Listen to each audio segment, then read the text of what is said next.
Good afternoon students. बेटा कल हमने पढ़ा था विवोमॉर्फी पोटेंशियोमीटर के बारे में। आई होप आप लोगों को समझ में आया होगा। एक क्विकली रिवीजन में ले रहा हूँ आपको दोबारा से विवोमॉर्फी का। इसके बाद हम दोबारा पढ़ेंगे आगे इसका स्टेप 2 विवोमॉर्फी की सुविधायिता और विवोमॉर्फी के लिए डेरिवेशन। तो आइए विवोमॉर्फी, तो कल से शॉर्ट में बता रहा हूँ। विवोमॉर्फी एक ऐसा विद्युत उपकरण है विवोमॉर्फी एक ऐसा विद्युत उपकरण है जिसके द्वारा किसी सेल का विद्युत वाहक बल तथा परिपथ के किन्हीं दो बिंदुओं के बीच में विभवांतर नापा जा सकता है। इसमें 4 से 12 मीटर लंबा मिश्र तत्व का एक समान अनुप्रस्थ परिच्छेद का तार ए भी होता है। जिस तार ए का बैटरी के प्लस सिरे से तथा बी सिरा बैटरी के माइनस सिरे से जुड़ा होता है।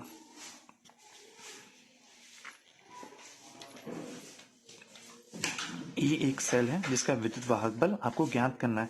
इसका प्लस सिरा तार के ए सिरे से तथा माइनस सिरा एक गैल्वेनोमीटर से होता है जो कि जे से जुड़ा होता है।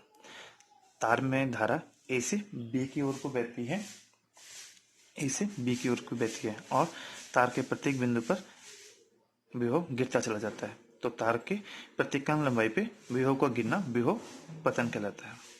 अब हम इस जॉकी जे को तार पर एक ऐसे बिंदु पर स्पर्श करते हैं जहां पर ए और जे के बीच विभवांतर सेल के विद्युत वाहक बल से कम होता है। अतः किसकी प्रधानता होगी?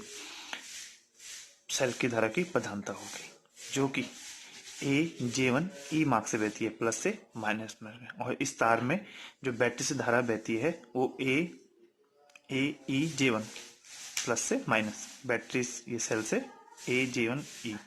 तो जो इस गैल्वेनोमीटर में जो धारा बहती है वो बैटरी की धारा ए J1 तथा सेल की धारा ए J1 ई मार्ग से बहती है।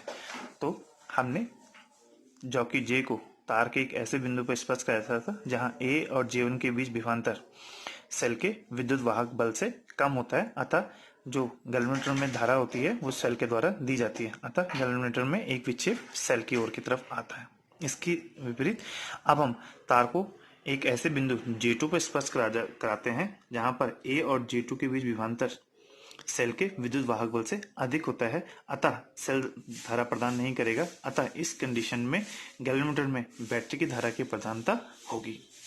अब J1 स्पष्ट है कि J1 और J2 के बीच एक ऐसा बिंदु हम J लेते हैं जिसमें धारामापी में कोई विक्षेप नहीं आता है, क्योंकि जब सेल से धारा जाती है तो इस तरफ को विक्षेप आता है। जब बैटरी से धारा ली जाती है तो J1 की स्थिति के विपरीत दिशा में एक विक्षेप आता है। अतः J1 और J2 के बीच एक ऐसा बिंदु स्पष्टता होगा जिस पर धारामापी में कोई विक्षेप उत्पन्न नहीं होगा। इस स्थिति को माना यह स्थिति J है। इस स्थिति को शून्य विक्षेप स्थिति या नल पॉइंट बोलते हैं। इस स्थिति में शून्य विक्षेप स्थिति में A और J के बीच जो विभवांतर है वो सेल के विद्युत वाहक बल के बराबर होता है। तो बेटा ये यहाँ तक हमने कल पढ़ा था। इससे आगे अब हम लेंगे आज का टॉपिक। तो ये विवोमॉर्फी में अब हम इसके लिए डेरिवेशन ले रहे हैं। तो माना तार में बहने वाली धारा I है तथा तार की 1 सेंटीमीटर लंबाई का प्रतिरोध रो है, विशिष्ट प्रतिरोध कहते हैं। तार का जो प्रतिरोध होता है और तार की एकांक लंबाई का प्रतिरोध विशिष्ट प्रतिरोध कहलाता है, जिसे हम रो से प्रेरण करते हैं। तब विभव प्रवणता की परिभाषा से K इजिकल टू होता है V/L। Clear? K is equal to V/L। ठीक है, तो ये K इजिकल टू होता है V/L। तो K इजिकल टू, अब V इजिकल टू ओम के नियम से V इजिकल टू होता है IR। तो ओम के नियम से हमने लिया है V इजिकल टू IR। तो देखिए अब यहाँ पे K इजिकल टू I है R/L। तो R/L, R प्रतिरोध हो गया, अपन L लंबाई, एकांक लंबाई का प्रतिरोध। प्रत्येकांक लंबाई का प्रतिरोध क्या कहलाता है? आपका विशिष्ट प्रतिरोध। इसलिए K इजिकल टू हो गया I रो। ठीक है बेटा, R/L रो एकांक लंबाई का प्रतिरोध। कि माना तार में बहने वाली धारा आई है तथा तार के 1 सेंटीमीटर लंबाई का प्रतिरोध क्या है, रो है, तब विभव प्रवणता की परिभाषा से होता है K is equal to V upon L। विभव प्रत्येकांक लंबाई पर, क्योंकि विभव प्रवणता की परिभाषा है प्रत्येकांक लंबाई पर विभव का गिनना।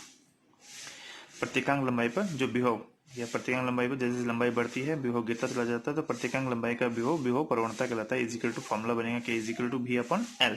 ओम के नियम से V इजिकल टू IR होता है, तो V की जगह पे हमने पुट कर दिया IR, और R अपॉन L एकांक लंबाई का प्रतिरोध, प्रति एकांक लंबाई का प्रतिरोध। प्रत्येकांक लंबाई पे विभव का गिनना विभव प्रवणता, और प्रत्येकांक लंबाई पर प्रत्येकांक लंबाई का प्रतिरोध विशिष्ट तार का विशिष्ट प्रतिरोध होता है, इसलिए K इजिकल टू I रो।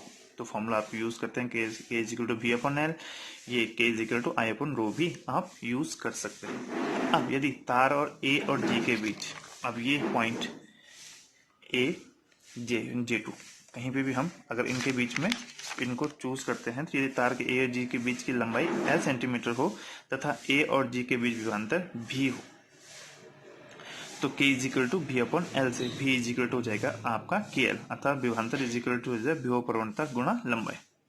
ये तार के भीतर कहीं J1 J2 या J पर आप विभवांतर नापते हैं, तो विभवांतर नापेंगे V इजिकल टू KL, जहाँ K is equal to V upon L से ये फॉर्मूला निकाला गया, तो V ये L डिवाइडेशन में यहाँ जाके मल्टीप्लाई में हो जाएगा V इजिकल टू KL, तो V इजिकल टू जाके विभव प्रवणता गुणा लंबाई।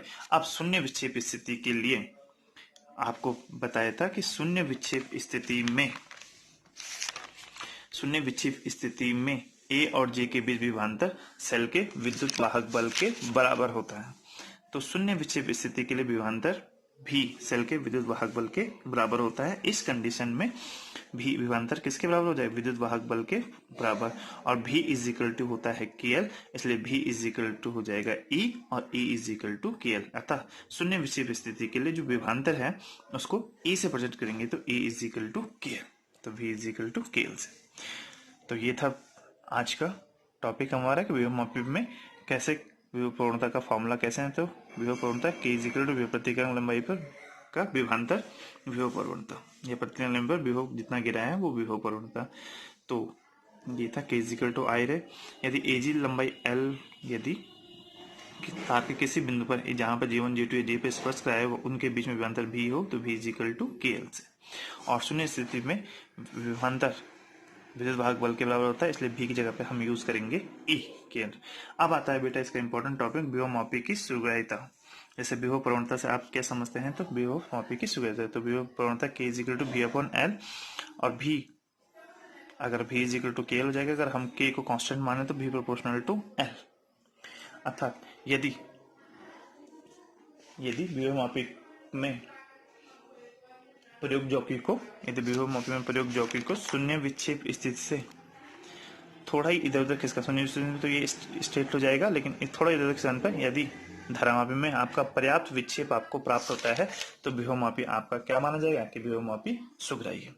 और विभव मापी की सुग्राह्यता V प्रोपोर्शनल टू L। विभव मापी की जो विभव प्रवणता या विभव प्रवणता डिपेंड करती है उस तार की लंबाई पर। तो तार की लंबाई जितनी अधिक होगा विभव मापी में रीडिंग उतनी ही अच्छी आएगी, तो विभव मापी उतना ही सुग्राह्य मतलब अच्छी रीडिंग देने वाला होगा। अतः विभव मापी की सुग्राह्यता तार की लंबाई भी डिपेंड करती है, और तार जितना अधिक आप लंबा लेंगे विभव मापी द्वारा प्राप्त रीडिंग उतनी ही अच्छी होगी। तो विभव मापी की सुग्राह्यता तार की लंबाई पर निर्भर करती है। जितना अधिक तार आप लेते चले जाएंगे विभव मापी उतना ही अधिक सुग्राह्य हो जाएगा। अतः फिर से देख लीजिए विभव मापी की सुग्राह्यता कि विभव मापी को विभव मापी में जो कि J को शून्य विक्षेप स्थिति से थोड़ा ही अधिक खिसकाने पर, यदि थोड़ा ही खिसकाने पर विभव मापी में पर्याप्त विक्षेप प्राप्त होता है, तो माना जाएगा विभव मापी सुग्राह्य हो जाता है। और A is equal to V upon L से, तो विभव मापी की विभव प्रवणता उसकी लंबाई पे डिपेंड करती है। विभव मापी की विभव मापी में प्रयुक्त तार की लंबाई जितनी अधिक होगी विभव मापी उतना ही सुग्राह्य होगा। सुग्राह्य का मतलब है उससे मिलने वाली रीडिंग उतनी ही अच्छी होगी। तो बेटा ये था आज का आपका टॉपिक। Thank you.